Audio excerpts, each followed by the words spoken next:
¿Cree que la gestión de su Gobierno garantiza el derecho a la protección de la salud de los asturianos? Frente al laconismo que usted me ofrece en la respuesta que ofrece a este grupo parlamentario, yo voy a tratar de ser más explícita en este turno de control al Gobierno. Señor presidente, nosotros entendemos desde el Grupo Parlamentario Popular que la protección del derecho a la salud es algo prioritario en nuestra comunidad autónoma y lo es fundamentalmente porque tenemos una población altamente envejecida que estadísticamente, con la estadística que entiende la gente normal, quiere decir que recurre con más habitualidad a los servicios sanitarios.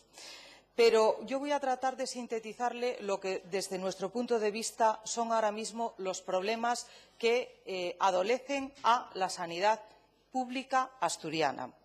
Ustedes, señor presidente, a nuestro juicio, tienen 4 problemas, o sintéticamente tienen 4 problemas.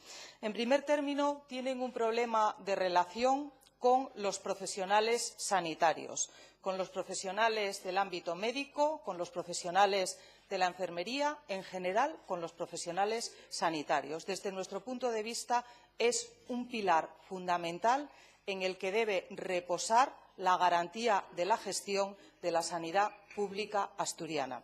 En segundo término, tienen un problema en lo que podríamos denominar la cúpula sanitaria asturiana.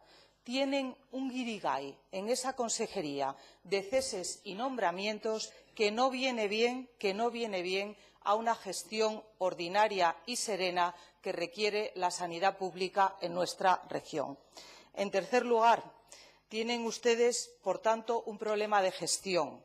Yo no sé si se puede tildar de tiro en el pie o de tiro en el brazo.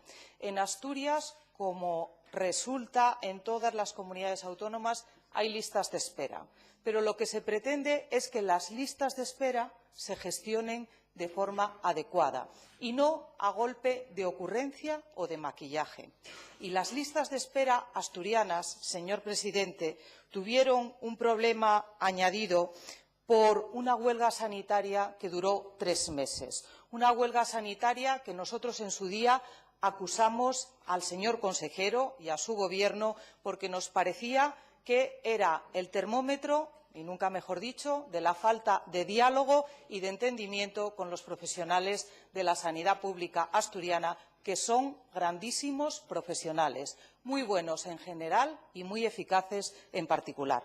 Y tienen ustedes un cuarto problema, que ni más ni menos estamos hablando de un traslado al Hospital Universitario Central de Asturias. Un traslado que, por lo que leemos en los medios de comunicación, y usted me dirá si es verdad o no, parece ser que después de 4 inauguraciones y de 2 modificados que suponen exactamente el 43% más del precio inicial adjudicado y que frente a los 4,5 años iniciales supone más de 8 años en su construcción, parece ser que tampoco a finales del primer semestre del actual ejercicio, del actual año en curso, se puede inaugurar. Y claro, son demasiados problemas para un consejero, y usted me va a permitir el juicio de valor, que es errático en su gestión, que no respeta a los profesionales del sector y que hace que la sanidad pública en Asturias, por cierto, con amplísima cantidad presupuestada, y lo respetamos, que deriva a la privada y a la concertada, digo por aquello de que los discursos de público a ultranza y privado en los presupuestos a veces no se compadecen en los discursos socialistas. Pues todo eso, señor presidente, yo le recomendaría que emulase un buen acuerdo que hubo protagonizado por el Gobierno central y que se firmó el pasado 30 de julio de 2013, auspiciado por el presidente del Gobierno, sí, por Mariano Rajoy,